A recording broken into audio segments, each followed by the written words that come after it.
Hello student, स्वागत है आपका फिजिक्स विथ इलेक्ट्रॉनिक्स पाठशाला में। आज के इस लेक्चर में हम लोग एनालॉग इलेक्ट्रॉनिक सर्किट के यूनिट फर्स्ट का एक और नया टॉपिक पढ़ेंगे जिसका नाम होगा hole density in valence band for P type semiconductor. Okay, इसी हेडिंग का दूसरा नाम क्या हो सकता है? अगर इसके दूसरे नाम को हम लोग देखें तो लिख सकते हैं concentration of hole in valence band for P type semiconductor. ठीक, तीसरे नाम पर अगर आप जाएं तो देखिए लिखा क्या है, होल डेंसिटी, मतलब होल की डेंसिटी को हम लोग निकालना है और डेंसिटी होता क्या है, नंबर पर यूनिट वॉल्यूम होता है। तो इसका नाम हम लोग इसका तीसरा नाम क्या लिख सकते हैं, number of hole per unit volume in valence band for P type semiconductor. Okay, तो इसके दो तीन नाम हो सकते हैं हेडिंग के, किसी भी नेम से आपको एग्जाम में ये दिया जा सकता है, मतलब पूछा जा सकता है। ओके, अब अगर आप अपना सिलेबस देखे होंगे तो आपके सिलेबस में लिखा है hole density in valence band. ठीक, आगे इसके कुछ दिया नहीं है कि किस टाइप के सेमीकंडक्टर के लिए होल की डेंसिटी निकालना है। ठीक, अगर लिख दिया रहता hole density in valence band for intrinsic semiconductor तो हम लोग जो पिछला केस पढ़े थे, मतलब जो पिछला वीडियो पढ़े थे hole density in valence band, उससे हम लोग का काम चल जाता। ठीक, क्योंकि वो केस किसके लिए था, इंट्रिंसिक सेमीकंडक्टर के लिए था। ठीक, लेकिन कुछ स्पष्ट रूप से न लिखे जाने की वजह से हम लोग को दोनों टाइप के सेमीकंडक्टर के केस में होल की डेंसिटी निकालना पड़ेगा। ठीक, तो पीछे हम लोग इंट्रिंसिक सेमीकंडक्टर के केस में होल की डेंसिटी निकाल चुके हैं, आज हम लोग एक्सट्रिंसिक सेमीकंडक्टर के केस में होल की डेंसिटी निकालेंगे। ठीक, अब अगर आप बोर्ड पे देख रहे होंगे तो आप कह रहे हैं कि आप सोच रहे होंगे कि सर तो कह रहे हैं कि हम लोग होल की डेंसिटी निकालना है एक्सट्रिंसिक सेमीकंडक्टर में और लिखे हैं यहाँ पी टाइप सेमीकंडक्टर।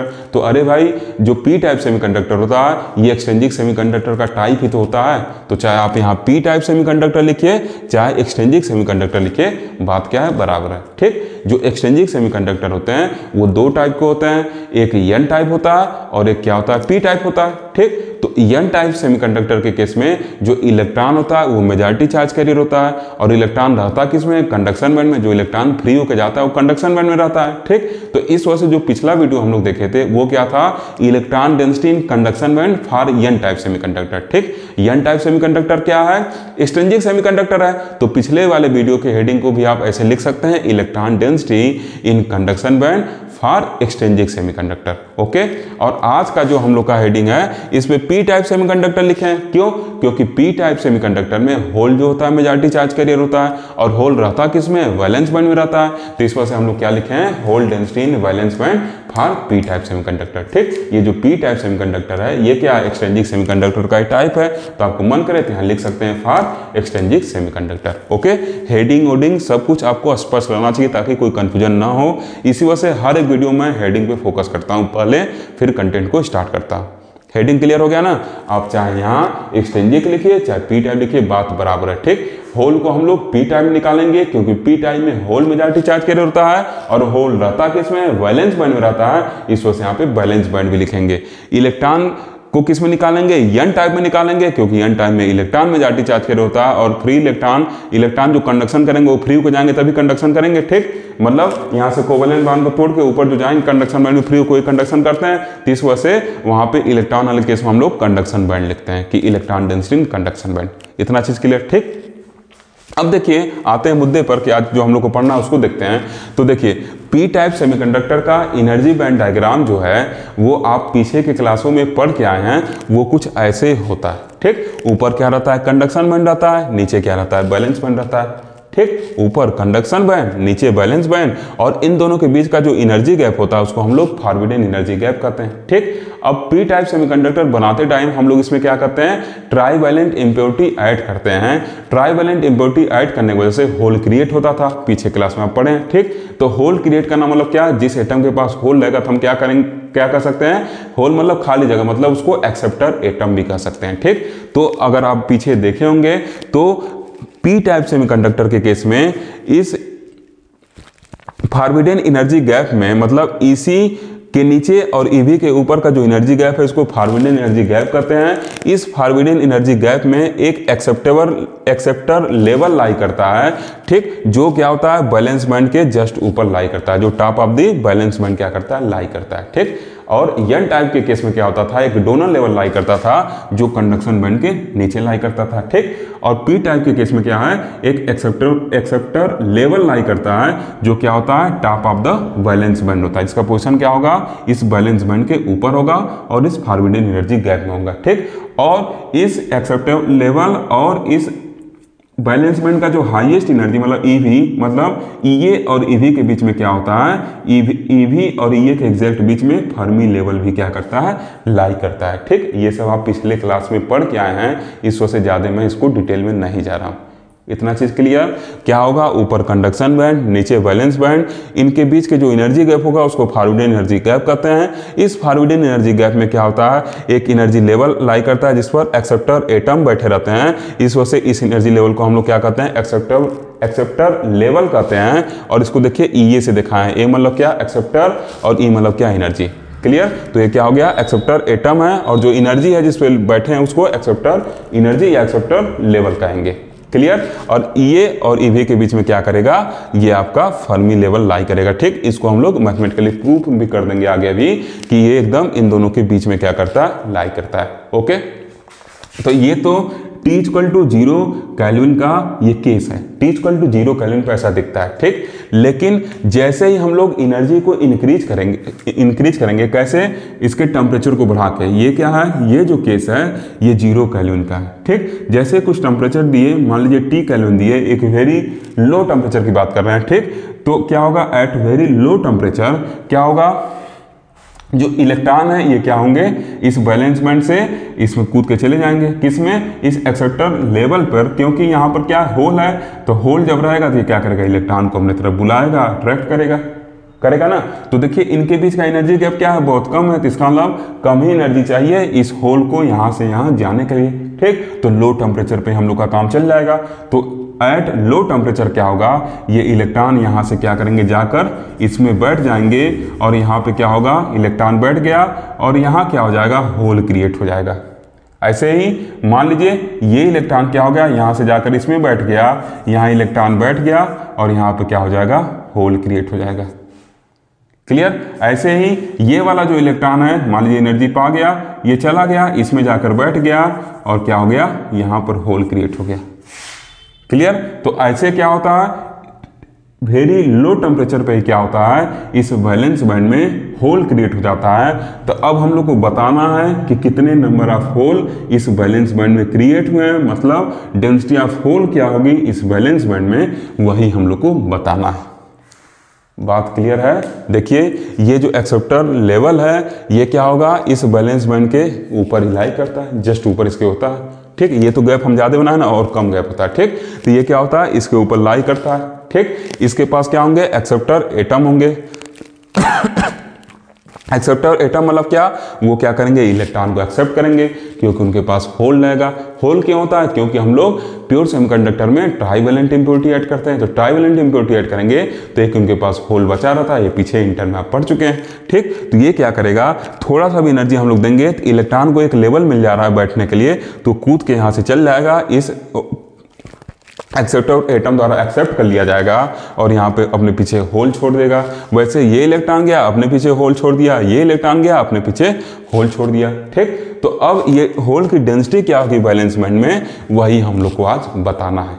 क्लियर हुआ चीज ना। तो पहले जो लिखे हैं उसको समझते हैं और फिर इसमें आएंगे, और ईएफ को तो मैथमेटिकली अभी प्रूफ ही करके दिखा देंगे कि क्यों एकदम बीच में लाई करता है, क्यों एकदम बीच में बनाए हैं, ठीक। बस पेशेंस रखे रहिए। देखिए क्या लिखे हैं, लिखे हैं कि in P type semiconductor at 0 kelvin there is a certain density of hole trapped in energy level lying in the forbidden region close to the top of valence band, ठीक। देखिए क्या लिखे हैं, एक फॉरबिडन एनर्जी गैप में एक level है जो क्या एक्सेप्टर लेवल है, जो क्या है इस बैलेंस बैंड के एकदम ऊपर ही है, जो इससे क्लोज है एकदम इसके ऊपर क्या कर रहा है, लाई कर रहा है, ठीक। उसी चीज को लिख दिया लैंग्वेज में। ओके, फिर क्या लिखे हैं, लिखे हैं कि the energy level in the forbidden region are called acceptor level, ठीक। ये जो एनर्जी लेवल है फॉरबिडन एनर्जी गैप में, इसको क्या कहते हैं, एक्सेप्टर लेवल कहते हैं, ठीक। इसी वजह से देखिए यहाँ पे ई मतलब एनर्जी, ए मतलब क्या एक्सेप्टर, पीछे क्या था डोनर था तो वहाँ पे एनर्जी ईडी लिखे थे, याद आ रहा है ना, डी मतलब डोनर, ई मतलब एनर्जी, क्लियर। तो इस वजह से क्या होता है, इसको हम लोग एक्सेप्टर लेवल कहते हैं, क्योंकि इलेक्ट्रॉन भी क्या करता है यहाँ से एक्सेप्ट करता है। ओके। अब देखिए क्या लिखे हैं, एज द टेम्परेचर इंक्रीजेज, ये शॉर्ट फॉर्म लिखे हैं, व्हाट्सअप वाला लैंग्वेज है, आप पूरा अच्छे से टेम्परेचर का स्पेलिंग लिखिएगा, ठीक। As the temperature increases electron ऐसे लिखिए, electron go from valence band to acceptor level, ठीक। जैसे हम लोग थोड़ा सा भी टेम्परेचर इंक्रीज करेंगे तो इलेक्ट्रॉन इस वैलेंस बैंड से इस एक्सेप्टर लेवल पर जाएगा, producing hole in valence band, और क्या करेगा, वैलेंस बैंड में होल प्रोड्यूस कर देगा, दियर बाई, जिसके चलते making conduction is possible in P type semiconductor, जिसके चलते इस पी टाइप सेमीकंडक्टर में क्या होगा, कंडक्शन होने लगेगा।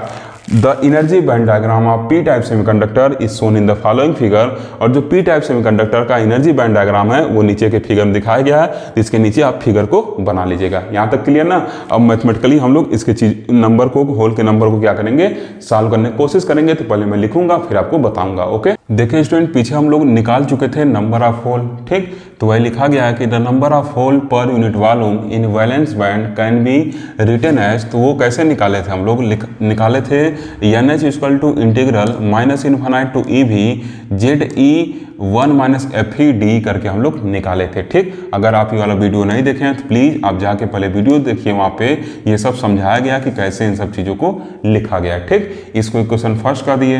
अब हम लोग लिखेंगे आफ्टर सॉल्विंग वी गेट, इसको हम लोग सॉल्व किए थे वहाँ पे, तो ये वैल्यू पाए थे, ठीक। तो आपको एग्जाम में भी डायरेक्ट लिखना है, क्या लिखना है, NH इक्वल टू मतलब डेंसिटी ऑफ होल या number of hole per unit volume या concentration of hole is equal to 2 times multiplied by in bracket 2 pi mh star KT upon h square hole raise to 3/2 multiplied by e raise to EV minus EF by KT, इसको हम लोग equation 2 का दिए, ठीक। तो ये जब number of whole हम निकाले थे तो वहाँ पर इस एक्सेप्टर लेवल का कोई रोल नहीं था, मतलब वहाँ पर EA नहीं मिलता था। वहाँ पर इंटेंजिक सेमीकंडक्टर केस में हम लोग को EA वगैरह नहीं मिलता था, वहाँ सिंपली बस क्या था, ये आपका कंडक्शन बैंड था, वैलेंस बैंड था, और बीच में एक फर्मी लेवल लाई कर रहा था, ठीक। लेकिन आज अगर हम देखें जो ये होल क्रिएट हो रहा है, इस होल को क्रिएट करने में इस एक्सेप्टर लेवल का भी कुछ न कुछ रोल है इसमें। क्यों? क्योंकि अगर एक्सेप्टेबल लेवल नहीं होता तो कम टेम्परेचर पर ये इलेक्ट्रॉन यहाँ से कूद कर यहाँ जाके बैठ नहीं पाता, ठीक। इलेक्ट्रॉन कब यहाँ से निकल पाता, जब हम लोग इतना टेम्परेचर बढ़ाते कि वो इसके बराबर एनर्जी पा जाता, तभी निकल पाता, ठीक। लेकिन यहाँ पर कम टेम्परेचर पर भी इलेक्ट्रॉन यहाँ से कूद जा रहा है, तो इसका मतलब क्या है, इस होल की डेंसिटी में, मतलब होल की प्रोडक्शन में कुछ न कुछ इस एनर्जी लेवल का भी अपना एक रोल है, कुछ न कुछ इस एक्सेप्टर एटम का भी अपना रोल है। इस वजह से जब हम लोग होल का डेंसिटी निकालेंगे तो उसमें हम लोग को EA को भी इन्वॉल्व करना पड़ेगा, ठीक। और इसमें देखिए कहीं EA इन्वॉल्व नहीं है, मतलब इसमें होल की डिपेंडेंसी कहीं EA पर नहीं दिखाई गई है।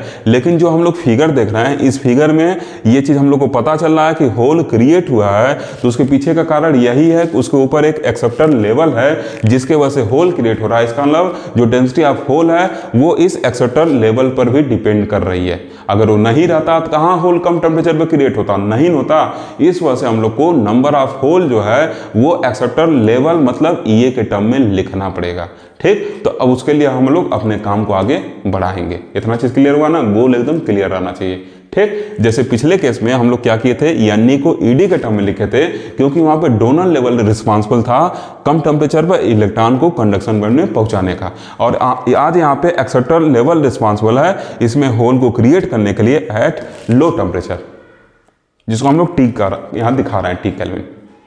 क्लियर हुआ चीज ना। तो EA को हम लोग इन्वॉल्व करेंगे। अब एक चीज देखिए, ये चीज तो आप समझ गए। अब हम मान ले रहे हैं कि टोटल हम लोग के पास Na एक्सेप्टर एटम है, किस पर, एक्सेप्टर लेवल पे।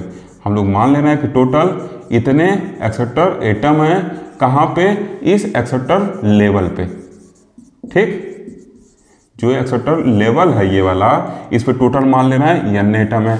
अब हम लोग थोड़ा सा टेम्परेचर बढ़ाए तो हम मान ले रहे हैं कि इस Na एटम में से ये स्मॉल Na एटम जो हो रहे हैं वो इस इलेक्ट्रॉन द्वारा फिल्ड हो जा रहे हैं। मतलब हम मान ले रहे हैं कि स्मॉल Na एटम जो है वो इस इलेक्ट्रॉन द्वारा फिल्ड हो जा रहे हैं, ठीक। तो यहाँ पे हम लोग काउंट कर ले रहे हैं कि 3 इलेक्ट्रॉन फिल किए हैं, मतलब यहाँ बता दे रहे हैं कि 3 है, और इसको होल को काउंट करके बता देंगे कि कैपिटल Na का वैल्यू इतना है, और ये जो भरा हुआ है उसको काउंट करके बता देंगे कि स्मॉल Na इतना है, ठीक। लेकिन ये तो हम लोग कम संख्या में बनाए से काउंट कर ले रहा है, लेकिन वहां पर बहुत ज्यादा संख्या होंगे। दूसरी बात, काउंट हम लोग क्यों नहीं कर पाएंगे, क्योंकि ये बहुत ही छोटा होगा, ये क्या होंगे, बहुत ही छोटे होंगे, तो इनको हम लोग काउंट नहीं कर पाएंगे ना। तो इस वजह से हम लोग क्या करेंगे, यहाँ में फिगर में बड़ा बड़ा बनाया तो काउंट कर ले रहा है, लेकिन वास्तव में क्या आप इलेक्ट्रॉन वगैरह को गिन पाएंगे नेक्ड डाई से? नहीं गिन पाएंगे। तो इस वजह से हम लोग को मैथमेटिकल टूल वहाँ पर लगाना पड़ेगा। ठीक, तो देखिए हम मान ले रहे हैं कि इस n एक्सेप्टर एटम में से जो इस एक्सेप्टर लेवल पर है, जिसका एनर्जी E है, स्मॉल n एक्सेप्टर एटम क्या किए हैं, इलेक्ट्रॉन को एक्सेप्ट किए हैं। तो अब इस n का वैल्यू हम लोग निकालेंगे। तो इस n का वैल्यू कैसे निकलेगा, ये क्या है, फील्ड जो एक्सेप्टर लेवल क्या किए हैं, इलेक्ट्रॉन को एक्सेप्ट किए हैं, मतलब जो फील्ड हो चुके हैं। ठीक, या ऐसे कह सकते हैं ये क्या है, निगेटिवली आयोनाइज्ड एक्सेप्टर एटम है। तो किसी किसी बुक में आप इसको Na+ से Na- से भी देखेंगे। ठीक, क्योंकि इलेक्ट्रॉन को एक्सेप्ट कर रहा है, तो जो इलेक्ट्रॉन को एक्सेप्ट करता है उसके ऊपर माइनस चार्ज होता है। किसी किसी बुक में इसी को ऐसे दिखाया हुआ है Na- से। ठीक, वहाँ आप सिंपली जिस बुक को मैं फॉलो करता हूँ उसमें Na दिखाया, तो इस वजह से मैं इसको लिख रहा हूँ। ठीक, अगर आपके बुक में Na- होगा तो आप इसकी जगह Na- लिख सकते हैं। ठीक, तो अब देखिए क्या कहें हम कि इस कैपिटल Na में से स्मॉल Na क्या कर रहे हैं, इलेक्ट्रॉन को एक्सेप्ट कर रहे हैं। तो इस स्मॉल Na के वैल्यू को निकालना पड़ेगा। ठीक, क्योंकि होल, इलेक्ट्रॉन, ये सब छोटे पार्टिकल, इनको गिनना पॉसिबल नहीं है, और लार्ज नंबर में होंगे तो और भी गिनना पॉसिबल नहीं है। ठीक, तो कैसे निकालेंगे, तो नंबर इक्वल टू क्या होता है, टोटल। तो टोटल कितने एक्सेप्टर लेवल हैं, Na। ठीक, और ये क्या कर रहे हैं, एक्सेप्ट हो रहे हैं, मतलब ऑक्युपाइड हो रहे हैं। तो ऑक्युपाइड होने की प्रोबेबिलिटी क्या होती है, Fe होती है। तो टोटल इंटू प्रोबेबिलिटी Fe, और इसका वैल्यू क्या है, Ea है। तो टोटल इंटू क्या हो जाएगा, Na इंटू Fe हो जाएगा। ठीक, इसका एनर्जी क्या है, Ea है, तो इस वजह से E की जगह Ea लिख देंगे।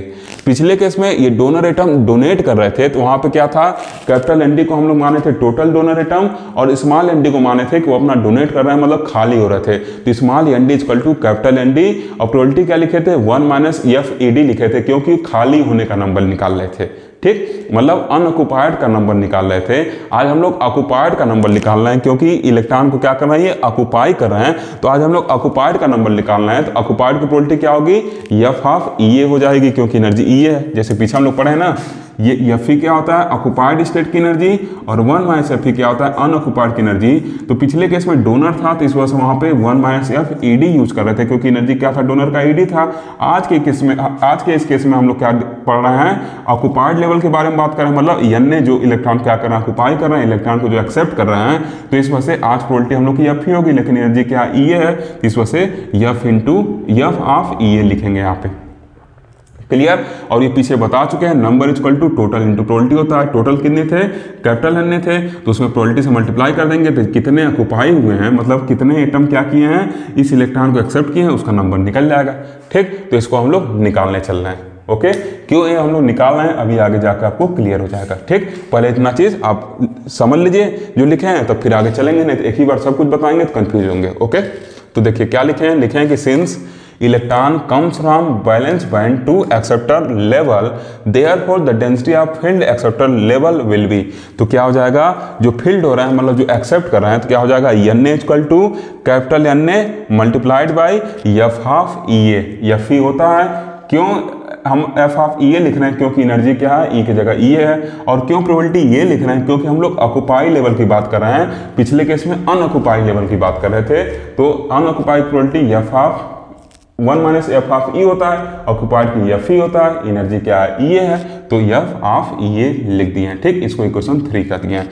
बता दिए कि where Na is the density of acceptor level, मतलब एक्सेप्टर लेवल पर Na जो है, ये क्या है, एक्सेप्टर एटम प्रेजेंट है, कैपिटल Na। ठीक, उसमें से स्मॉल Na क्या कर रहे हैं, इलेक्ट्रॉन द्वारा ऑक्युपाई हो रहा है, जिसकी वजह से बैलेंस बैंड में होल क्या हो रहा है, क्रिएट हो रहा है। क्लियर ना, क्लियर, ओके। अब देखिए, अब अगर देखा जाए तो जितना होल यहाँ पे क्रिएट हुआ है, उतना ही यहाँ पर Na का वैल्यू होगा। जो स्मॉल Na का वैल्यू है वो क्या है, इस होल के वैल्यू के बराबर है। तो आगे हम लोग लिख सकते हैं कि number of hole equal to Na। इसको लिख के हम लोग फर्मी लेवल का वैल्यू निकालेंगे, और फिर वहाँ से चीज़ों को सॉल्व कर ले जाएंगे। जैसे पिछले केस में Nd इक्वल टू Na लिखे थे, ठीक ना। तो पहले लिखते हैं और फिर आपको समझाएंगे। ओके, देखिए स्टूडेंट, लास्ट सेशन में इक्वेशन 3 तक हम लोग लिखे थे, कुछ यहाँ पे लिखे थे इक्वेशन 3 और उसके नीचे एन के बारे में लिखे थे। ठीक, तो वहाँ तक लिखने के बाद आप देखिए निशान लगा दिए, यहाँ से फिर लिखिएगा। ओके, अब देखिए यहाँ पे एन को हम लोग एज इट इज लिख लिए, कैपिटल एन को एज इट इज लिख लिए।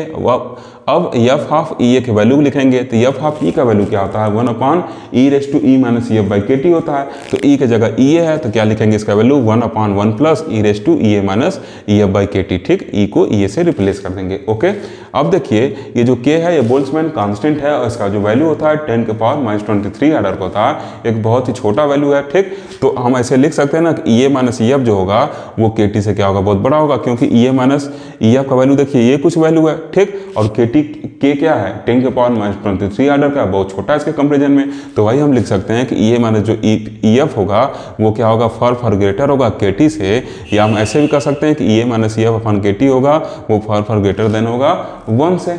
क्लियर, तो अगर ये 1 से ग्रेटर है तो e के power ef minus ef by K T भी 1 से बड़ा होगा। तो जब ये 1 से बड़ा है तो इस टर्म में इस 1 को क्या कर सकते हैं, नेगलेक्ट कर सकते हैं, क्योंकि ये पूरा वैल्यू क्या होगा, बहुत बड़ा होगा एक के कंपेरिजन में। तो इस वजह से इस 1 को हम नेगलेक्ट कर सकते हैं। तो इस वजह से लिख दिए हैं देयरफॉर n इक्वल टू, ठीक, क्या लिख दिए हैं, therefore n equal to capital n divided by e minus ef by K T. ठीक, अब अगर इसको ऊपर ले जाए शायद नेगेटिव साइन होगा, नेगेटिव साइन को न्यूट्रल करने के लिए ef को आगे बुला लेंगे और ये को बाद में कर देंगे। ठीक, तो n इक्वल टू क्या हो गया, e⁻ef minus e by K T हो गया। इसको इक्वेशन 4 कर दिए। ठीक, अब देखिए इसको हम लोग क्यों निकाले थे, पीछे बताए थे ना कि हम लोग निकाल के इसे रिलेट करके फर्मी लेवल वगैरह को निकालेंगे। ठीक, तो अब देखिए यहाँ पे देखने पर लग रहा है ना कि जितना ही ऊपर एक्सेप्टर लेवल, मतलब जितना ऊपर n है स्मॉल n, उतना ही नीचे क्या होल क्रिएट हो रहा है।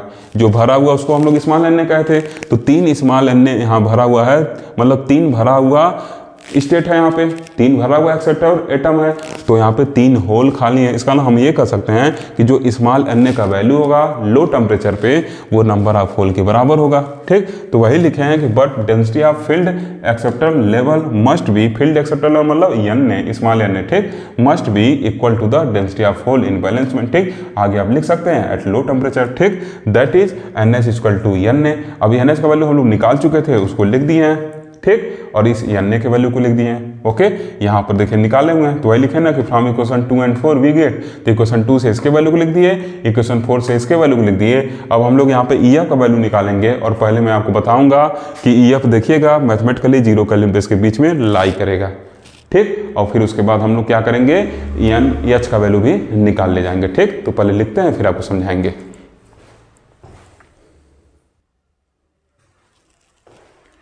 देखिए स्टूडेंट, यहाँ तक हम लोग सॉल्व कर चुके थे। अब हम लोग EF के लिए सॉल्व करने चल रहे हैं, हम लोग को फर्मी एनर्जी का एक्सप्रेशन निकालना है। ठीक, तो हम लोग यहाँ तक देखिए सॉल्व किए थे, उसके आगे क्या लिखेंगे, अब ये जो एक्सपोनेंशियल टर्म है उसको एक साइड करेंगे और बाकी जो टर्म है उसको एक साइड लिखेंगे। ठीक, तो देखिए इसको जब इधर लाएंगे तो नीचे भेजना पड़ेगा, तो जब नीचे भेजेंगे तो फिर नीचे से जब ऊपर बुलाएंगे तो माइनस साइन लग के आएगा। तो वही लिखे हैं e⁻ minus e⁻ minus ef by K T, और माइनस के साथ ये वैल्यू लिख दिए। ठीक, ये पहले नीचे आएगा, नीचे से ऊपर जाएगा तो फिर माइनस हो जाएगा, तो माइनस के साथ ये वैल्यू लिख दिए। और ये n लिखा हुआ है, n के नीचे ये सब के वैल्यू को ला के लिख दिए। मतलब तरीके से यहाँ से आप ऐसे कहिए क्रॉस मल्टीप्लीकेशन कर दिए। ठीक, तो यहाँ पे क्या किए, ये पूरा जो टर्म इधर लिखा था उसको इसके नीचे लिख चले हैं। अब जब भी e के पावर में कोई चीज़ दिया रहता है हमको सॉल्व करना रहता है तो हम नेचुरल लॉग ले लेते हैं। तो क्या लिखेंगे, taking log on both side, तो क्या हो जाएगा, इधर जब लॉग लेंगे तो ये पूरा का पूरा ये टर्म ऐसे बच जाएगा, इधर क्या हो जाएगा नेचुरल लॉग, और यहाँ क्या हो जाएगा n डिवाइडेड बाई 2 टाइम्स ये पूरा वैल्यू आ जाएगा। ठीक, अब इसको हम लोग सॉल्व करना चाहते हैं EF के लिए, तो क्या करेंगे, यहाँ से देखिए EF के लिए सॉल्व करना है। ठीक, तो एक स्टेप स्किप किए हैं, इसको 2EF को इधर लेके चलना है राइट हैंड साइड में, और बाकी को हम इधर भेज सकते हैं। ठीक, लेकिन कब ये जाएगा, जब इस KT को इधर मल्टीप्लाई कर देंगे, इस KT को इधर मल्टीप्लाई कर देंगे। ठीक, तो इसके साथ KT चिपक जाएगा। अब इस 2EF को हम इधर ले जा सकते हैं और बाकी को इधर लिख सकते हैं। तो 2EF को एक साइड लिख दिए और बाकी इसको माइनस साइन के साथ इसमें से घटा दिए, मतलब EV प्लस ये करके माइनस साइन के साथ ये पूरा टर्म लिख दिए, और KT का इसमें मल्टीप्लाई हो ही गया है। ठीक, ये तो मैथ के स्टूडेंट है, इसमें कोई कंफ्यूजन नहीं आपको। ठीक, इतना चीज क्लियर। अब हमको EF का वैल्यू चाहिए तो 2 से हम क्या किए हैं, इधर डिवाइड कर दिए हैं। क्लियर, इस 2 को इसके नीचे भेज दिए हैं, ऐसे कहे दोनों साइड में 2 से डिवाइड कर दिए हैं। इधर के 2 से 2 कट जाएगा और इधर क्या होगा, नीचे 2 बच गया। ठीक, यही जो होगा लिखें, it is the expression of Fermi level for P type semiconductor. ठीक, यही क्या है, पी टाइप सेमीकंडक्टर के लिए फर्मी लेवल का वैल्यू है। ठीक, अब देखिए यहाँ से एक चीज़ क्लियर है कि जीरो केल्विन पर जैसे टी को जीरो करेंगे ये पूरा का पूरा टर्म जीरो हो जाएगा। जो EF होगा वो EV प्लस EA/2 के बराबर होगा। तो क्या लिखे हैं, from the above equation it is clear that at zero kelvin EF equal to EV plus EA/2। मतलब जो फर्मी लेवल होगा वो EV और EA के बीच में लाई करेगा। दो नंबर को जोड़ के अगर 2 से डिवाइड कर दें इसका मतलब क्या है, जो नंबर निकलेगा वो उन दोनों के एग्जैक्ट बीच में निकलता है। इसको पीछे समझा चुके हैं। ठीक, तो हम कह सकते हैं that is Fermi level lies Midway between acceptor level and top of the balance band. इस वजह से जो हम लोग फर्मी लेवल बनाए थे वो एक्सेप्टर लेवल और ये बैलेंस बैंड के बीच में यहाँ पे बनाए थे। इस बैलेंस बैंड के टॉप मतलब इसके ऊपर और इसके इन दोनों के बीच में बनाए थे। क्लियर हुआ है चिन्ह ना? तो देखिए मैथमेटिकली प्रूव कर लिए। अब देखिए एक चीज़ और आपसे एग्जामिनर लोग पूछ सकते हैं प्रैक्टिकल का वाइवा लेते टाइम कि आप ये बता दीजिए कि टेम्परेचर बढ़ाएंगे तो इस फर्मी लेवल पर क्या फर्क पड़ेगा। एग्जामिनर लोग पूछ सकते हैं कि टेम्परेचर बढ़ाने पर फर्मी लेवल पर क्या असर पहुंचेगा। ठीक, तो देखिए सिंपली ये जो बड़ा सा क्वांटिटी, पहले आप स्क्रीनशॉट ले लीजिए, ले लिए होंगे। ठीक, ये जो बड़ा सा क्वांटिटी है इसको मैं यक्स मान ले रहा हूँ। ठीक, तो क्या मैं ऐसे इसको लिख सकता हूँ, EF equal to EV plus EA/2 और यहाँ पे क्या हो जाएगा माइनस KT/2। मैथमेटिकली पहले इस चीज़ को बताता हूँ आपको, log E और ये क्या हो जाएगा NA/, यहाँ पे क्या है NA/2 x के पावर 3/2 ऐसे लिख सकते हैं इसको। ठीक, फिर आगे इसको ऐसे लिख सकते हैं हम लोग, EF equal to EV plus EA/2 और यहाँ पे minus KT/2 log E NA/2 और इसको कैसे लिख सकते हैं, x के पावर माइनस 3/2। ठीक, अब फिर देखिए EF इक्वल टू क्या लिख सकते हैं, EV प्लस EA और यहाँ पे 2 है, इसको जब आगे लाएंगे तो क्या हो जाएगा plus 3/4 KT log E N और इस x का वैल्यू क्या माने थे, ये वैल्यू पूरा हम लोग माने थे। तो क्या हो जाएगा, x का जो वैल्यू हो जाएगा 2 pi mh star KT upon H square raise to 3/2। यहाँ पे क्या रहेगा 2 रहेगा। ठीक, रफली बस ऐसे लिख रहा हूँ आपको समझाने के लिए। ये चीज़ क्लियर, पहले बार देख ले पूरा आ तो रहा है। ओके, पूरा आ रहा है। ठीक, अब देखिए क्या होगा, जो हम लोग टेम्परेचर बढ़ाएंगे तो टेम्परेचर बढ़ाएंगे तो ये T का वैल्यू बढ़ेगा, इस T का वैल्यू बढ़ेगा और log के साथ ये टेम्परेचर का वैल्यू लिखा गया तो मतलब T का वैल्यू जब बढ़ेगा तो ये पूरा क्या होगा, log का जो वैल्यू होगा ये पूरा क्या होगा बढ़ेगा। ठीक, यहाँ पे क्या NA है ना, ये पूरा वैल्यू क्या होगा बढ़ेगा। टेम्परेचर की बात कर रहे हैं तो जब टेम्परेचर बढ़ाएंगे तो log में लिखा हुआ वैल्यू जो होगा बढ़ेगा। ठीक, साथ ही साथ यहाँ भी T का वैल्यू कुछ आएगा बढ़ा हुआ, तो जब मल्टीप्लाई करेंगे तो और बड़ा वैल्यू हम लोग को मिलेगा। अब उस वैल्यू को हम लोग क्या कर रहे हैं, इसमें जोड़ रहे हैं, मतलब EF के वैल्यू को हम लोग बढ़ा रहे हैं। ठीक, तो कहने का मतलब क्या है कि जीरो टेम्परेचर में मान लीजिए EF जो था आपका इतना ऊपर था। ठीक, अब इस EF के वैल्यू में इस EF के वैल्यू हम लोग क्या कर रहे हैं, एक्स्ट्रा एनर्जी जोड़ रहे हैं। ठीक, तो इसका मतलब क्या होगा, ये जो EF होगा आपका ऊपर की तरफ शिफ्ट होगा, मतलब टेम्परेचर बढ़ाने पे जो EF होगा वो ऊपर की तरफ शिफ्ट होगा। क्लियर है चिन्ह, जैसे जैसे हम लोग टेम्परेचर बढ़ाएंगे ऊपर की तरफ शिफ्ट होगा। दूसरा जी इसके पीछे समझिए, जैसे मान लीजिए बैलेंस बैंड है, इसमें क्या होंगे इलेक्ट्रॉन रहेंगे, ये कंडक्शन बैंड है। ठीक, जीरो केल्विन पे बैलेंस बैंड में इलेक्ट्रॉन रहेंगे। जैसे जैसे हम लोग टेम्परेचर बढ़ाएंगे तो ये इलेक्ट्रॉन क्या होंगे, इस पे जाएंगे, फिर ज़्यादा टेम्परेचर बढ़ाएंगे तो ये इलेक्ट्रॉन क्या होंगे यहाँ पहुँचने लगेंगे। तो इसमें क्या होगा, ये आपके होल क्रिएट होने लगेंगे, इधर क्या होगा फ्री इलेक्ट्रॉन क्रिएट होने लगेगा। ठीक, तो फर्मी लेवल क्या होता है, सेंटर ऑफ ग्रेविटी को फॉलो करता है, मतलब बैलेंसिंग को मेंटेन किए रखता है। ठीक, तो इनिशियली क्या था, इनिशियली इसमें जब इलेक्ट्रॉन वगैरह नहीं थे तो फर्मी लेवल सीधा था, लेकिन जैसे जैसे हम लोग टेम्परेचर बढ़ाते गए तो इसमें इलेक्ट्रॉन आते गए, तो इधर भी संख्या बढ़ते गई है। तो इस वजह से बैलेंसिंग को फॉलो करने के लिए, मतलब ग्रेविटी को फॉलो करता है, तो ग्रेविटी को मेंटेन करने के लिए जो लेवल है कुछ ऐसे ऊपर शिफ्ट होते चला जाता है। ठीक, अब देखिए इंट्रिंसिक सेमीकंडक्टर में क्या होता है, जो नंबर ऑफ इलेक्ट्रॉन होते हैं वो नंबर ऑफ होल के बराबर होते हैं। इस वजह से इनके बीच में एग्जैक्ट लाई करता है, क्योंकि सेंटर ऑफ ग्रेविटी को क्या करता है, फॉलो करता है ये फर्मी लेवल। ठीक, अगर हम इसमें इलेक्ट्रॉन की संख्या बढ़ाते जाएं, मान लीजिए कहीं इसमें इलेक्ट्रॉन की संख्या बढ़ा दे तो क्या होगा, अगर इधर मतलब ऐसे समझिए कि अगर इसमें क्या हो जाए, कंडक्शन बैंड में इलेक्ट्रॉन की संख्या बढ़ा दें और उसमें होल वैलेंस बैंड में कम है, तो क्या होगा फर्मी लेवल इसको मेंटेन करने के लिए ऐसे ऊपर की तरफ क्या होगा, शिफ्ट हो जाएगा। ठीक, मतलब जिधर सेंटर ऑफ ग्रेविटी रहेगी उधर ही क्या होगा, शिफ्ट होगा। क्लियर है चीज ना। तो सिंपली आप ऐसे भी कर सकते हैं, मैथमेटिकली भी हम लोग देख लिए कि टेम्परेचर बढ़ाने पर EF ऊपर शिफ्ट होगा। दूसरा चीज सेंटर ऑफ ग्रेविटी को फॉलो करता है, जब ऊपर इलेक्ट्रॉन की संख्या बढ़ती जाएगी तो ये ऊपर की तरफ शिफ्ट होता चला जाएगा। ठीक, ऐसे पिछले केस में जो हम लोग पढ़े थे, चलिए उसको बाद में कहीं समझा देंगे, जो एन टाइप वाला। ठीक, एन टाइप वाला सिंपली आप समझ लीजिए कि जैसे हम लोग टेम्परेचर बढ़ाएंगे वो नीचे की तरफ शिफ्ट होता जाएगा। ठीक, किसी और वीडियो में उसको समझा दूंगा। ओके, तो ये चीज क्लियर ना, टेम्परेचर बढ़ाने के साथ फर्मी लेवल ऊपर की तरफ शिफ्ट होगा।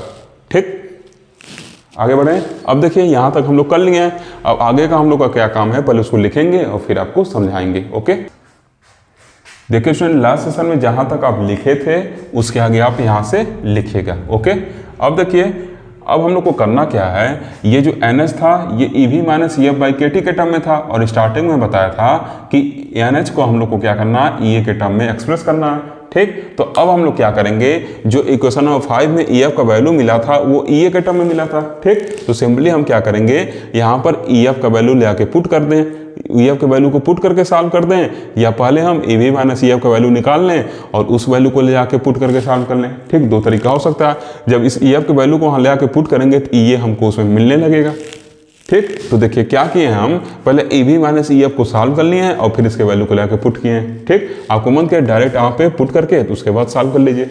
ठीक, तो देखिए लिखे हैं EV माइनस EF, क्यों EV माइनस EF किए हैं, क्योंकि ये वैल्यू हमको निकाल कर पुट करना है। ठीक, तो जब इक्वेशन लिखे नाउ फ्रॉम इक्वेशन 5 को हम लोग यूज कर रहे हैं, तो जब इसको क्या किए, लेफ्ट हैंड साइड को EV में से घटाए हैं तो राइट हैंड साइड को भी EV में से घटाना पड़ेगा।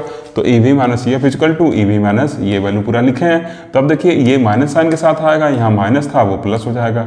ठीक, आगे ये वैल्यू लिख दिए। ओके, अब देखिए EV minus EF equal to क्या हो जाएगा, ये पूरा EV है, ये माइनस साथ आधा EV है, तो एक में से आधा गया आधा बचेगा और ये माइनस आ जाएगा माइनस EA, इसके नीचे 2 है तो ये 2 हो जाएगा, EV माइनस EA बाई 2 हो जाएगा। अब मैथ के स्टूडेंट है तो ये सब कैलकुलेशन में कोई दिक्कत होगा नहीं आपको।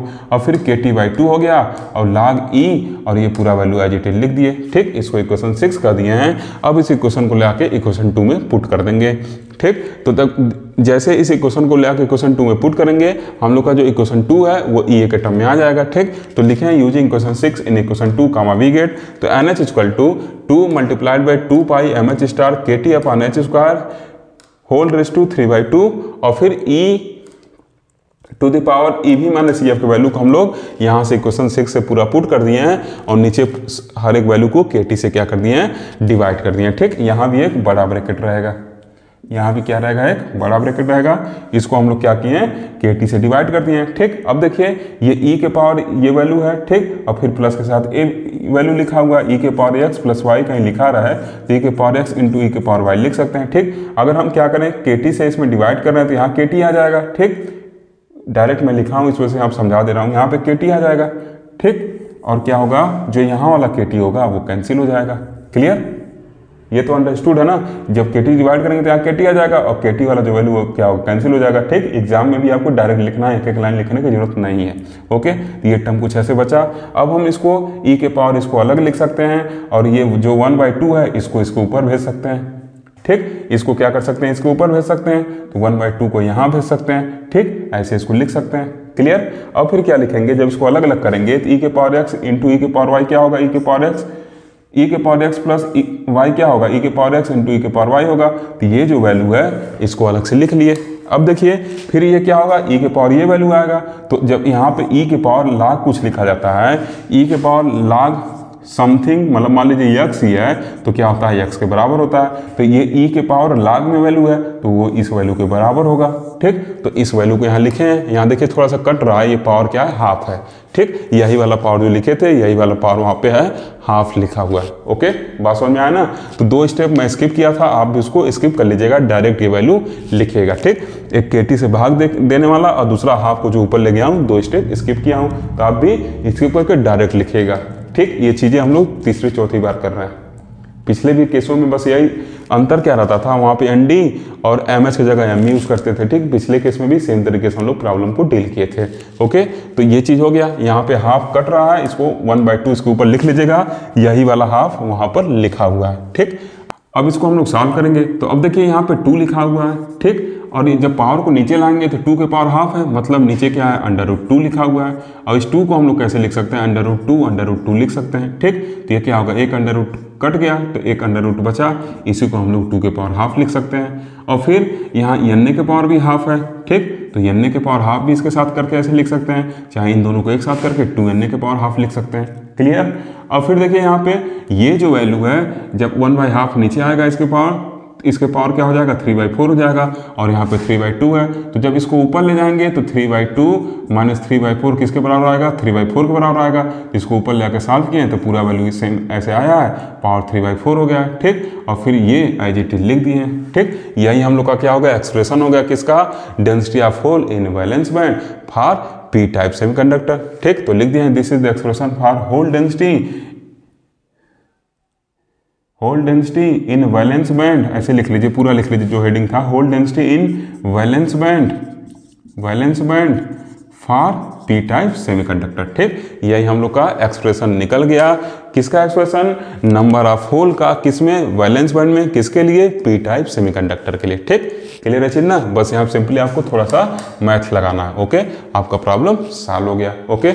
अब देखिए अगर एनर्जी चेंज के फॉर्म में लिखना चाहें, मतलब चेंज इन एनर्जी के फॉर्म में अगर इसको लिखना चाहें तो E ऊपर था EV नीचे था, ठीक। तो जब EV का वैल्यू कम होगा E का वैल्यू ऊपर ज़्यादा होगा, क्योंकि ऊपर जाते एनर्जी बढ़ता है, तो यहाँ पे EV माइनस E लिखा है, ठीक। अगर हम मान लें कि डेल E क्या है, चेंज इन एनर्जी है, जो EA माइनस EV के बराबर है, तो EV माइनस EA क्या हो जाएगा, माइनस डेल E हो जाएगा, ठीक। तो इस पूरे टर्म की जगह आप ऐसे लिख सकते हैं E minus del E by 2KT करके भी लिख सकते हैं, किसी किसी बुक में ऐसे लिखा हुआ है, ठीक ना, E के power minus del E by KT, ठीक। डेल E को हम लोग क्या माने हैं, del E EA minus EV है, यहाँ पे EV माइनस EA लिखा हुआ, तो इस वजह से क्या हो जाएगा minus del E by 2KT लिख सकते हैं। क्लियर हुआ चीज, क्लियर ना, ओके। अब देखिए यहाँ पे जो NH है वो साफ साफ EA पर भी डिपेंड कर रहा है, क्लियर। मतलब जैसे जैसे हम लोग का होल, मतलब क्या है, EA क्या कर रहा था वहाँ पे, एक रोल प्ले कर रहा था ना होल को क्रिएट कराने में, होल के प्रोडक्शन में, क्योंकि इलेक्ट्रॉन कमी एनर्जी पे, कमी टेम्परेचर पे EA पे जाकर बैठ जा रहे थे तो होल क्रिएट हो रहा था, ठीक। तो इससे हम लोग का जो होल का डिपेंडेंसी है वो क्या है, EA पर दिख रहा है, तो इसका मतलब ये हम लोग का जो करेक्ट एक्सप्रेशन है वो मिल चुका है, ठीक। तो आज के लेक्चर बस इतना ही। अगर आपको वीडियो अच्छा लगा हो तो ज़रूर लाइक करिए, वीडियो को ज़्यादा से ज़्यादा शेयर करिए, तथा साथ ही साथ अपना वैल्यूएबल फीडबैक भी देते रहिए। Thank you for watching.